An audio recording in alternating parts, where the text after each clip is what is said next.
I wanted to go back to one other thing you mentioned, the concept of renewal. Hmm. Concept feels too dry. I Right, mean, right. it's a movement. Hmm. And what does that look like both on a personal and a communal level? I mean, I know the famous story, Francis, about, Francis, rebuild my house for Right. it has fallen into ruin. I mean, this is something that is a participatory act in renewal, Hmm. in the rebuilding of the church. Hmm. Where does your mind go when it comes to the Franciscan approach to something as expansive as renewal?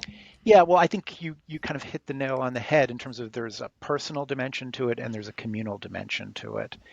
And so personally, there's some days, weeks, months where you're feeling on top of things and you just kind of have to kind of keep things going the right direction.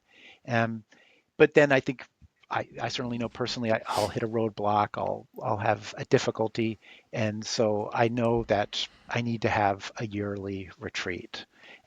I need to have time to kind of um, pray, time to hike, time to do things that are going to kind of help me, and then I need to reflect every day on kind of what's right with the world and where God's blessings are. So I think that's where the spirit is. And so personally, those are all I think parts of renewal.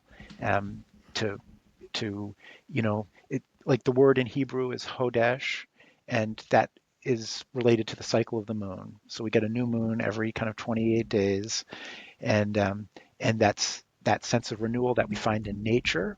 And of course, as Franciscans, creation is very important to us. We think of the book of Scripture. St. Bonaventure will talk about the book of Scripture and the book of nature. Um, so personally, we have those challenges, and then societally, we have challenges for renewal. I think it was very clear to us a couple of years ago, after COVID, that we needed kind of renewal in our society. I mean, you would listen to podcasts or others just talk about, oh, I need to practice just being around people again because during lockdown, we lost some of our social skills, and we can see this very clearly in our children and the struggles that they're having in school.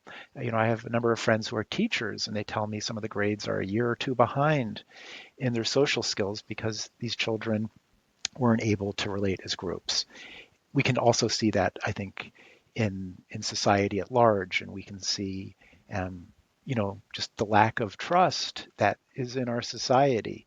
And poll after poll kind of shows us that over the last 40 years, we've moved from about 50% of people really trusting their neighbor, feeling good about others, to now I think it's around 32%. And that has to be renewed. And how do we do that?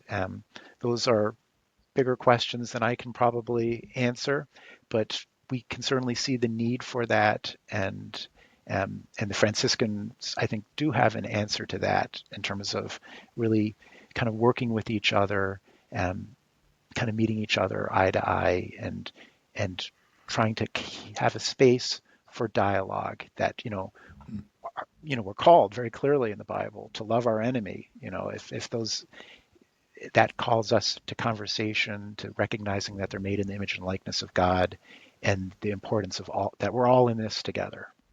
Yeah, there's something about at least for me, whenever you're able, like Merton has the great quote from his mystical experience at the corner of Fourth and Walnut that I mean it's quite provocative, but he says that like if we could just see each other as we are, Hmm. the real problem would be is that we would fall down and worship each other. Right, right. And the point is that like such a positive anthropology, at least in my mind, it almost makes the space for a dialogical dance, for disagreement, for debate, for not defining someone by their ideas Mhm. and being able to say, "Hey, you're a child of God, and I'm a child of God." Am I on the right track there? Absolutely. As Franciscans, a lot of times we'll just say a person is never a problem. And so we have to Mm, just kind of recognize that we might not get along with people, or we might see people at their worst, but that is not a problem. That is a child of God, and and we have to try to kind of come to a better understanding of people. That people might have behaviors that we don't care for, um, and usually there's a pretty good reason, to for that. And so we try to kind of come to an understanding. I forget who said it, but to understand all is to forgive all. And so to just keep on kind of pushing that direction of empathy, to try to understand people better, um, I think is something that we desperately need now.